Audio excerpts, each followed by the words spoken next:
Hello les amis, j'espère que vous allez bien. On se retrouve aujourd'hui pour une nouvelle vidéo. Et comme vous pouvez le constater, je ne suis pas derrière mon camion cette semaine, mais je suis en vacances.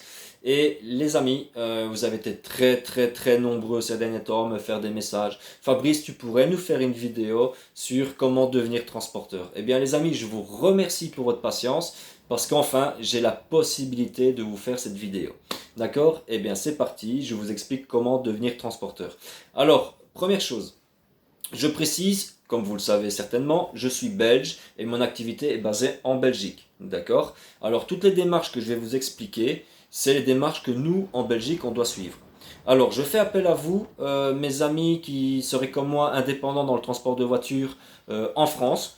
Si vous constatez que c'est différent par rapport à ce que j'explique comme démarche, n'hésitez pas de le mettre en commentaire. J'ai pas envie d'induire mes abonnés en erreur. Donc si vous voyez que ça diffère par rapport à la Belgique et la France, mettez-le en commentaire, d'expliquer les démarches à suivre.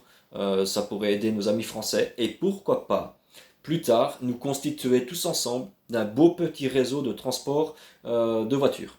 Ça pourrait être pas mal. D'accord? Alors, je précise aussi que je ne suis pas en société. Je suis en personne physique, d'accord? FLCar n'est pas une société. C'est mes initiales, Fabrice Lambert, Car Transport. C'est le petit nom que j'ai mis à mon activité de transport, d'accord? Alors, la première chose à faire pour être indépendant en Belgique, c'est de disposer de la gestion de base. Alors, c'est quoi la gestion de base? C'est les cours de comptabilité simplifiée, d'accord? On va vous apprendre le taux de TVA, le calcul de la TVA, à comment établir une bonne facture, comment faire une note de crédit, comment calculer votre prix de revient, votre prix de vente, etc., etc. D'accord? Ce sont des cours du soir en général sur une semaine et ça coûte aux alentours de 250 euros. D'accord?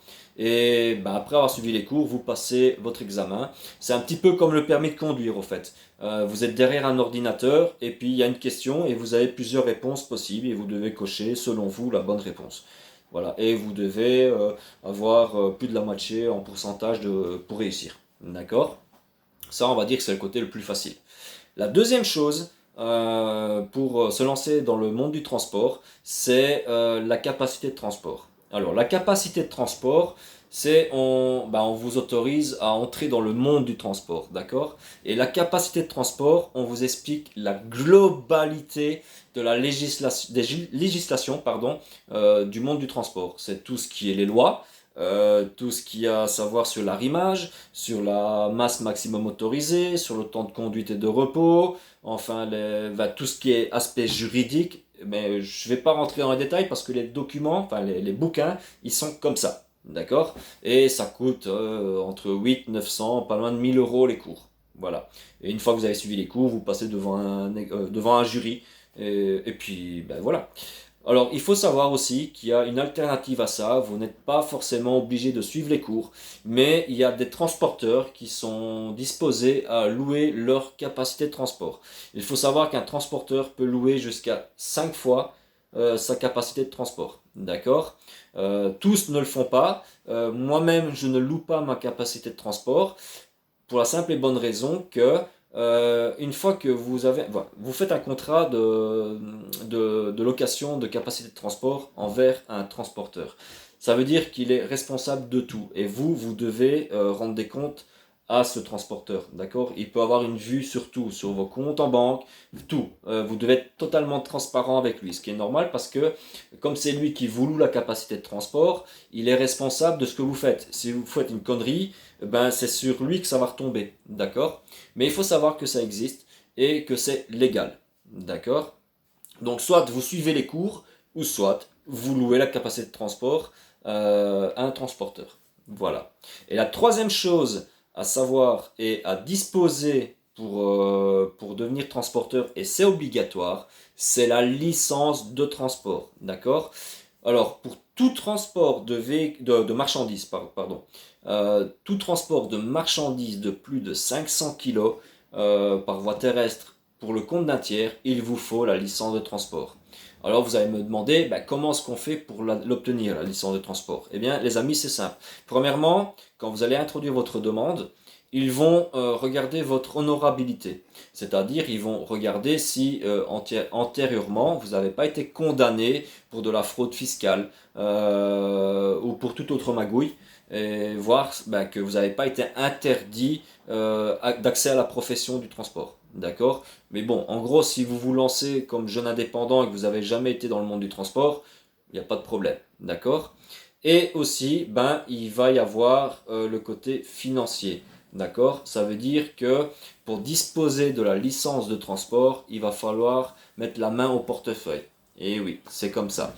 Il va falloir déposer une garantie de 9000 euros pour votre premier véhicule moteur pour avoir la licence de transport.